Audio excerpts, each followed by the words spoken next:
Welcome back, guys. So recently I went to Micro Center about a week and a half ago looking for some parts I needed for another project. And I stumbled across this product that they were selling, an Atari two-player arcade stick, officially licensed and branded.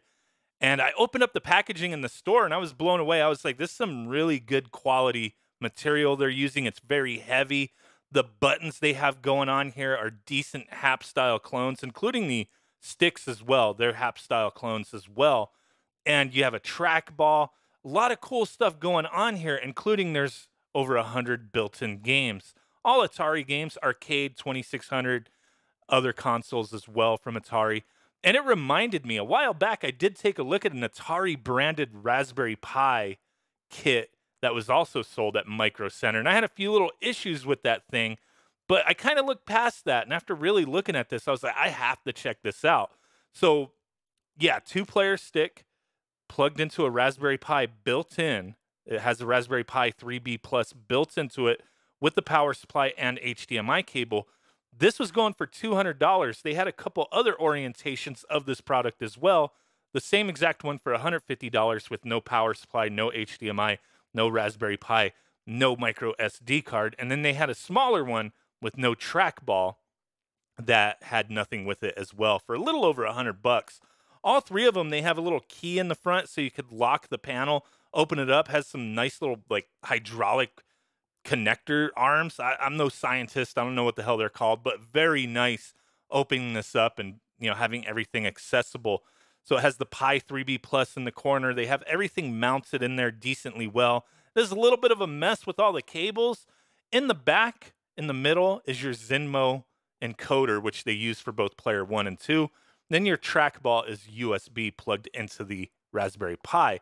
So this, not just usable on the Raspberry Pi, you can use this on a PC, plenty of other devices out there. And I was just so intrigued with the build quality, I had to check it out. So I want to go ahead and take a look at what they have built in here. And future videos will expand upon that. But right now, I just want to take a look at what you get if you buy this right now. So just a very basic RetroPie build here. They didn't do anything fancy, but I did notice, if I remember correctly, when I looked at their initial build that they made for that kit, like a lot of the games were missing artwork and video snaps, that kind of thing. It seems like this version, everything is done decently well. They have everything I've scrolled through has all the metadata, all this, videos, snaps and whatnot. So that's pretty cool. That's pretty cool. Still a very basic image. I really don't care for it too much, but you got 91 2600 games, and then you have 5200, you have, what is it? 12, and then 7800, you have 10. So on the 5200, let's see what the selection is here. You're going to see the same games across multiple systems here. Centipede, Millipede, Asteroids, all over the place, all over your face, that kind of thing. You see Asteroids, Centipede, there you go. Ninja Golf, nice. Now, the arcade stuff is what I'm really interested in. So we have, with the arcade, 30 games included. So there is over 100 games built in here. Let me zoom up a little more to the screen there. So I do have some criticisms as far as how this build is with what they've included. Now, it does look like they got things cleaned up as far as the front end here. They're not using any special theme. I think it would have been nice if they didn't just use a stock theme and they kind of came up with their own, but minimal effort on the part of this Raspberry Pi RetroPie image. So I want to show a couple things. So you're going to have some games that the trackball here, which feels fantastic, but does it perform fantastic? I've plugged this in to my PC and the trackball works great. Plugged into the Raspberry Pi here with this device, I noticed immediately, yes, very low effort as far as the image goes because they did no setup whatsoever concerning the controls for these games. Now, usually your trackball is going to be fine. It's going to be set up and usable. It's being recognized as a mouse. That's not the problem. It does work in the system, but I had to go through and really manipulate a few options here, as even with me messing with it, I haven't really messed with a trackball on a Raspberry Pi RetroPie build before, only on like PC, but Here, I mean, I set the sensitivity, everything to max for Centipede, and it still doesn't feel right. I changed the USB mouse polling to work better with this build, and I'm still not 100% satisfied with the way this works. It's manageable. Some games seem to be a little bit better than others, but Centipede and Millipede, it just doesn't feel as sensitive. Like I'm really having to roll the trackball quite a bit, instead of just like, if I barely move, I'm not really moving anywhere. It should move a little easier than that from what I'm accustomed to playing this game. So yeah, if you know how to manipulate those things, it's not too difficult. There's going to be other games that use a trackball as well, like Crystal Castles. And one of the things with that is getting into the menu.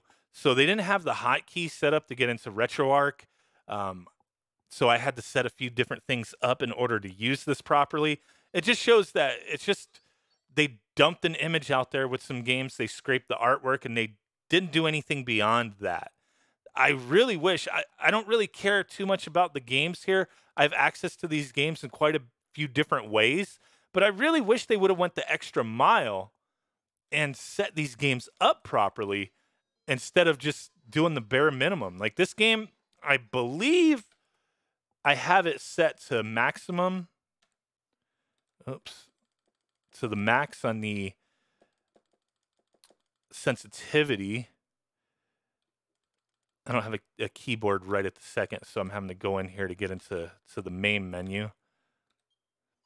So if we go to analog controls, no, I could set them a little higher. The speed is typically set by the game. Each game, these settings will be different, so you have to set them per game. I believe the speed goes up to 255. So if we set that up to 255, and the sensitivity I could still change as well, the Y and X sensitivity. Some games doesn't really seem like this stuff really makes too much of a difference, but some games do. So let's boost this up a little bit, the sensitivity, see if anything has changed here. I'll just boost it up to 50. But, there's sweet spots for all this stuff for each game. You can't have it set the same for each game.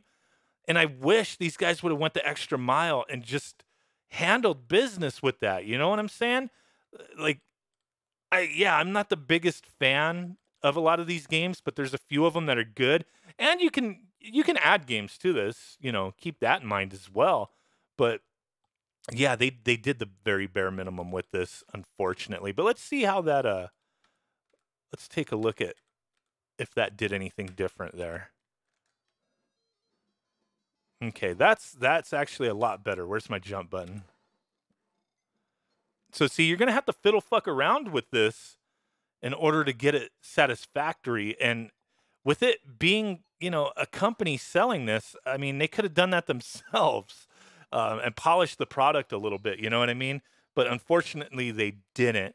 I think this is a very solid device. The buttons, the sticks freaking feel great. Yeah, you can use the sticks too if you want to play any of these trackball games, but what's the point of having a trackball if we're not going to use it? But everything feels quality. It's just you're really going to have to mess around and get everything set good if you want to just use this image as is, as it just does not function properly. You see how much smoother my movement is using the trackball, and it's still not 100%, but compared to stock, and I didn't even have it at stock initially, it was very sluggish, and like you would completely spin the trackball and barely move. So keep that in mind.